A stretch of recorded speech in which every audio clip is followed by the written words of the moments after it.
Rookie receiver Romeo Doubs has been the breakout star of the first 2 days of training camp. And sure, it's just the first 2 days of training camp. But I thought it would be fun to take a summer Friday and a rookie orientation and mix them together to give you an understanding of where Romeo Doubs came from, what he was in college, and what he can be in the NFL, talking to someone who covered him in college.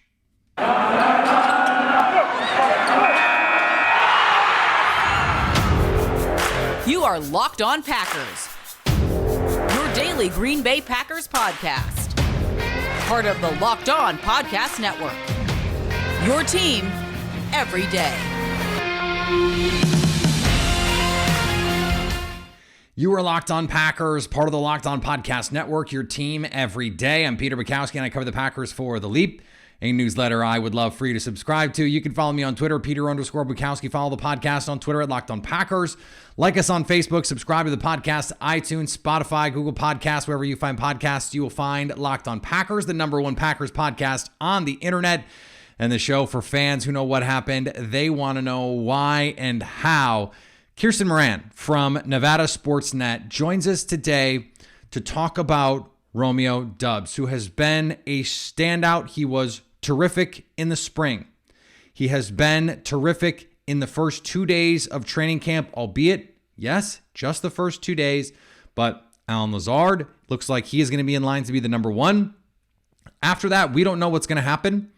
That means guys like Sammy Watkins, Christian Watson, Amari Rodgers, Romeo Doubs, Randall Cobb are all in the mix to be that #2 pass-catching option. Of course, Aaron Jones could get in the mix as well. So we haven't done a rookie orientation on Romeo Doubs yet.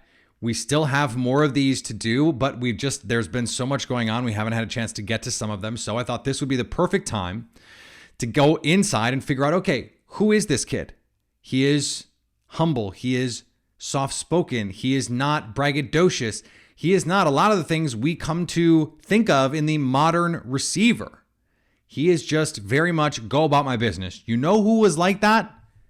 Davante Adams. Now, I'm not going to say that Romeo Doubs is going to be Davante Adams, but the Packers have been very lucky that a lot of their star players, and especially their star receivers, have not been the kind of star receivers that we have seen around the league. Jordy Nelson was not like that.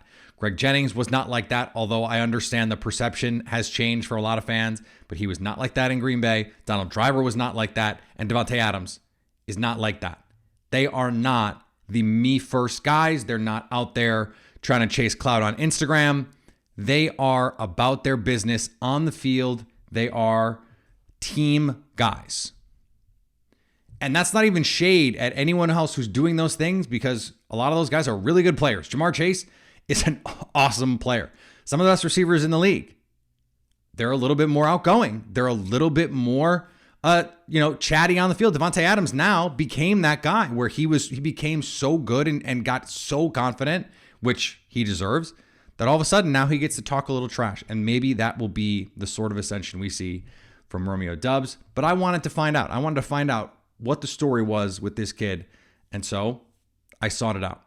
Before we get to that conversation, today's episode brought to you by our friends at BetOnline. BetOnline.net is the fastest and easiest way to check on all your betting needs. Find your favorite sports and events at the #1 online source for odds, lines, and games. They've got baseball right now. NFL preseason games, going to be here before you know it, like a week. NBA futures, NHL futures, golf is happening. There's combat sports. BetOnline is the top place to get all of your bets on for all of those things. Go to the website or use your mobile device to learn more about the bets and action. BetOnline, where the game starts. Join me now from Nevada Sportsnet to give you a little insight on the Packers' breakout star of training camp, really. I know it's just 2 days, but he is the breakout star, Romeo Doubs, and it's Kirsten Moran. Kirsten, it is great to be with you. Thank you so much for coming on the show. And even his name, we were joking before we came on, there was some controversy over how it was pronounced. You and I are still not 100% sure we know. And part of that is because he is a soft-spoken, very humble person. Before we get to the player, what were your first impressions of Romeo Doubs, the guy? Peter, thank you so much for having me. And yes, we joked so much about just his last name because his entire career that I've been covering him at Nevada, I've been calling him Romeo Doubs, only to find out just recently in the introductory press conference that he had with the Green Bay Packers that he said Dobbs. Somebody corrected him and asked him again and said Doubs. So who knows what it is, Romeo, if you're watching this by any means, I'm going to call you Doubs because you've never corrected me in the past. But Romeo is the kindest, sweetest person that you would almost never expect from a wide receiver. Wide receivers, not to say that they're not nice, but they have this diva character to them, and he is by no means that. He is just a quiet person, and when I first met him, it was 2 or 3 words, what's up, hey. And so you really have to, he's like an onion. You have to, there's lots of layers. And in order to get him to just feel comfortable and talk to you, you have to be able to build that trust with him. Romeo is that type of person. Instead of just giving you the trust right away, you have to be able to build that from him. And so when I started to cover him at Nevada, I made sure to do just that by talking to him every single practice and checking in on him and saying, hey, how are you? How's your family? How's schoolwork going? And with that, I was able to do a featured interview and sit down with him and just talk to him about his home life and where he comes from. And to know him, you have to know his backstory. I mean, Romeo fell in love with the game of football at 4 years old, and because of his older brother, Jermaine. And Jermaine went on to play indoor football. He also played college football, but he played indoor football for the San Diego Strike Force team and tore his ACL. And so Romeo doesn't take this game for granted one bit. He knows how fast the game can be taken away from you, and just the sweetest guy. He was a star player at Nevada, but Nevada's not LSU. It's not Alabama. So you have to earn it. And he was a 3-star recruit. This is someone who has, at every point in his career, had to find a way to stand out. He did that. I thought he fell in the draft a little bit unfairly based on his talent. I think part of that was because of he had that injury in the pre-draft process, ran late, and teams are often hesitant to move guys that late in the process. When you first saw him play, you mentioned getting to talk to him after practice. What was the part of his game that stood out to you at first the most? I think it's just his ability always to get open. I mean, if you just look at everything that he was able to do for the Wolfpack, he was an exceptional deep threat for them. And in his final 2 seasons, you just look at everything that he did with quarterback Carson Strong. I mean, he led all FBS players in his deep receiving yards against single coverage. Between 2020 and 2021, he ranked first among FBS receivers in deep receiving touchdowns with 15, including 5 of them at least 50 yards in it during his junior season. He takes the game to a next level. And he's not the guy that is going to give you that huge touchdown dance that everybody's looking for. He's so laser focused on the next play and just being able to get open even when guys are covering him to a crazy amount of level. I do remember thinking back to one game in particular. It was the San Diego State game, and he got a ball, and they said that both of his feet weren't in. And so you look at those plays, he takes to heart and he goes home and he analyzes every single play. So for me, just watching Romeo Doubs, it's his ability to get open compared to anybody else. Yeah, and he had a highlight play earlier this week where he went up and over Eric Stokes on a back shoulder throw. He's not this incredible physical specimen. He's not this monster guy, but he's slippery and finds ways to get open. What did you hear? What have you heard from his teammates, his coaches, people around him about what do they say about him? I was just at Media Days for the Mountain West, and his former coach, Jay Norvell, who's now at Colorado State, said that Romeo currently comes to his house all the time.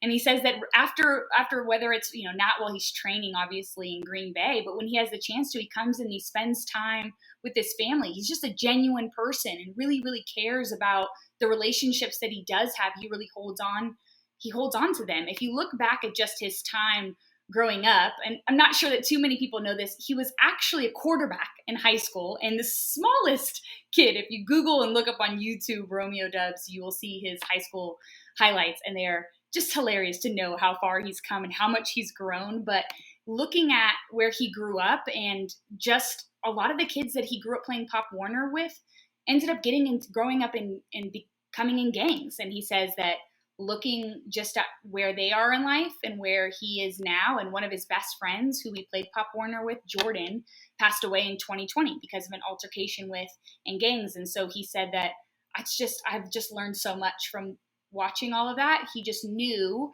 and seeing his brother Jermaine and what he went through, and knowing he's like, that's not the life I want. So he cherishes the ones that are close with him.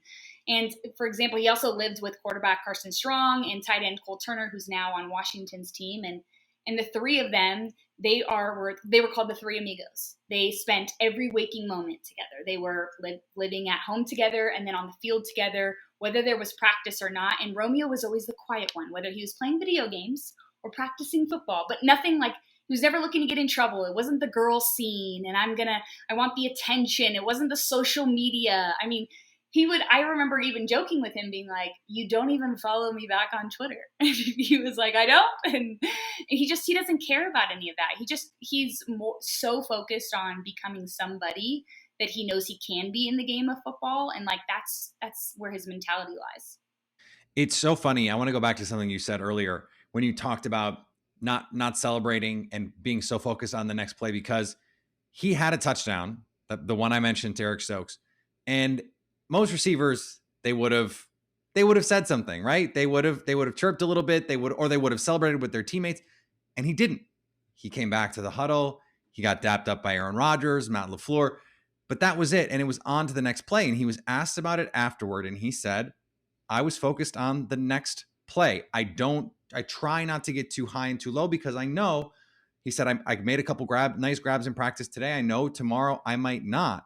And so he tries to stay even keeled like that. Was that it's clearly something that he's had with him since college. Where do you think that comes from with him?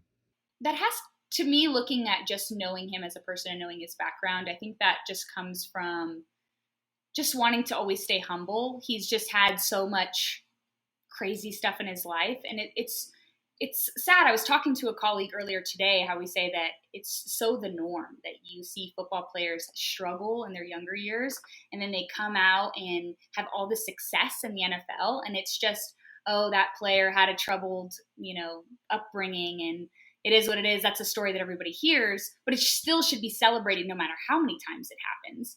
And for Romeo, he was never the kid, even on Coach Norvell's team, that wanted to be somebody that he had all the attention from. I mean, he never got, and he didn't want to do the interviews after the game, and the SIDs never gave us him. And so to be able to go and get an interview with him towards the end of his season was like, wow, he trusts me. He respects that I'm not going to put something maybe controversial out. And that's the hard part now, where he's almost going into, is because you see some of these receivers make the media in a negative light, and Romeo's like, no, I don't want to do anything to bring negative attention to me. And not only that, because he wants to represent his family in a good light too. So it brings me so much joy to see how far he's come, and he's shining and still keeping that humble mentality, because some of the kids that get drafted, they're all about you. I mean, you see it. They're all about the fandom and the stardom and the I've got drafted. But Romeo is just like, no, he's all about his business. And I think that's something that is going to serve him well with Aaron Rodgers, because Aaron Rodgers, he had a quote that got picked up a lot this spring. That was, I want production, not potential. Well, we've seen this kid produce already on the field.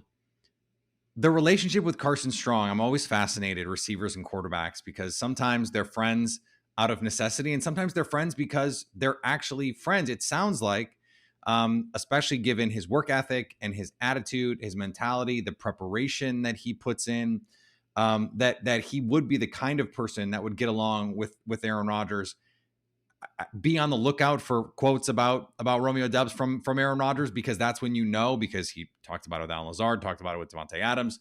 A lot of these receivers, Rodgers is the first one to be like, no, that kid's got it. How do you think that building that relationship with Carson Strong will serve him in the NFL when he's going to have to very quickly, if he wants to play this year, build a relationship with one of the best we've ever seen do this. We actually just saw Aaron Rodgers at the American Century Celebrity Golf Tournament, and we asked him, we said, have you met Romeo Doubs, and what do you think of him? And he's like, I don't want to lie and say anything on camera. I've only met him once, and obviously practices hasn't started because that was a few weeks ago.